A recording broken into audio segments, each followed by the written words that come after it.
बरसात की हल्की फुहारें पड़ रही थीं।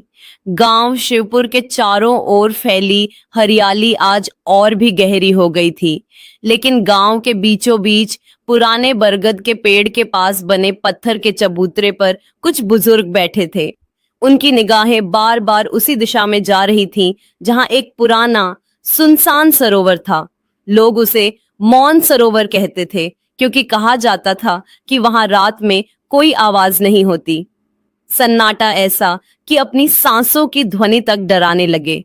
गांव की 22 वर्षीय रीमा, जो हाल ही में शहर से पढ़ाई खत्म करके लौटी थी, इन कहानियों को बस अंधविश्वास मानती थी। लेकिन उसकी दादी शांति देवी मानती थी कि सरोवर में जल देवी का वास है और जिसने भी रात के समय वहां जाने की कोशिश की वह कभी पहले जैसा नहीं लौटा। रीमा बचपन से इन किस्सों को सुनती आई थी, लेकिन पढ़ाई ने उसमें एक जिज्ञासा भर दी थी।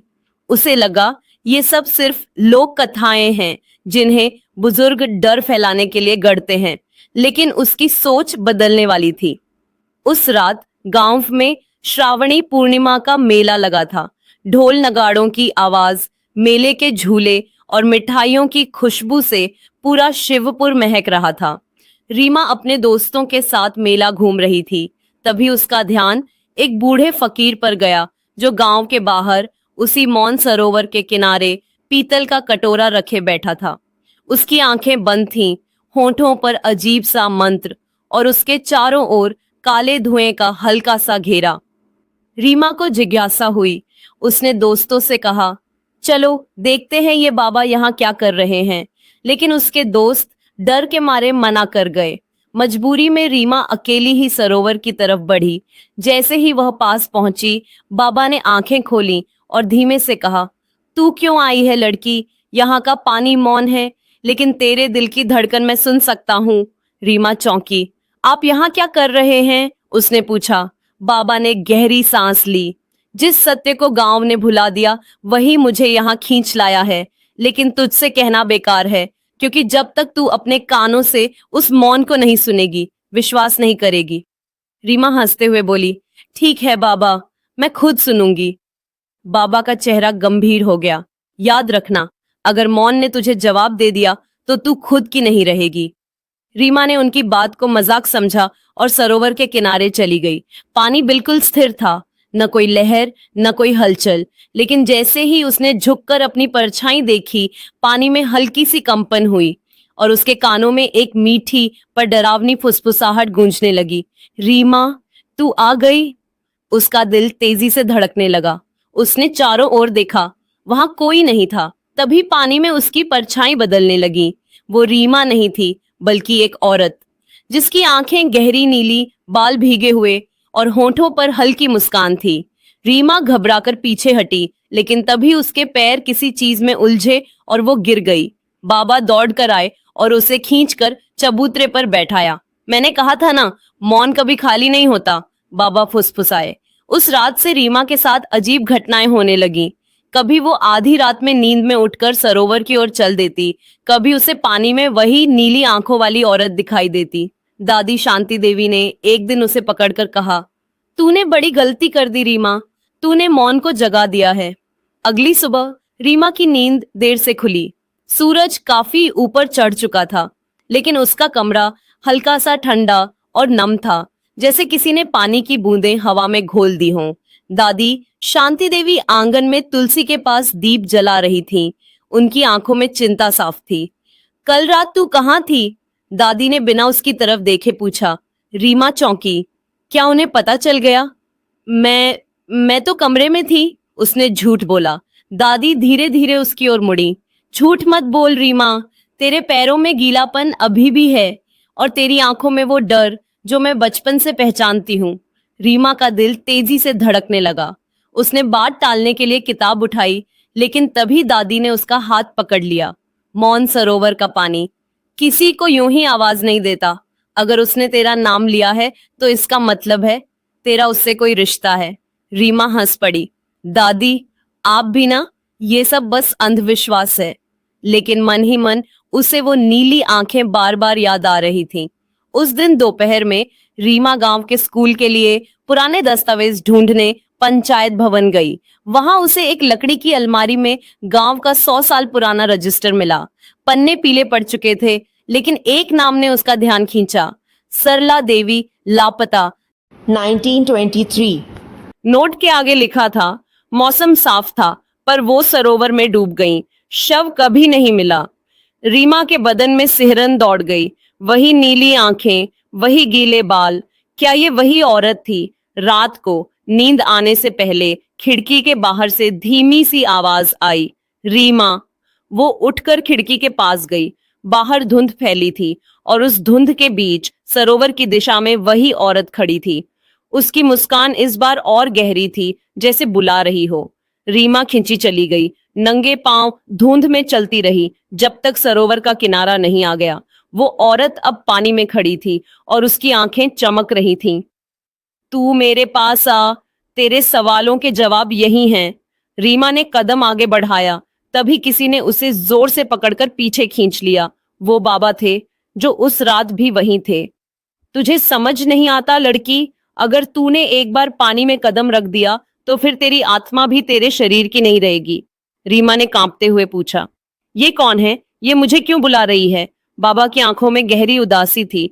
ये सरला देवी है, और शायद तू ही उसकी अधूरी कहानी का हिस्सा है। बाबा ने रीमा का हाथ कसकर पकड़ा, जैसे डर हो कि वो फिर से सरोवर की ओर भाग न जाए। चल, तुझे सब बताने का समय आ गया है, उन्होंने कहा।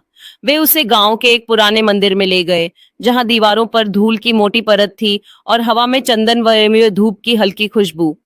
मंदिर के कोने में एक लकड़ी का संदूक रखा था, जिस पर ताले की जगह लाल कपड़ा बंधा था। बाबा ने कपड़ा खोला और भीतर से एक पुराना चांदी का हार निकाला।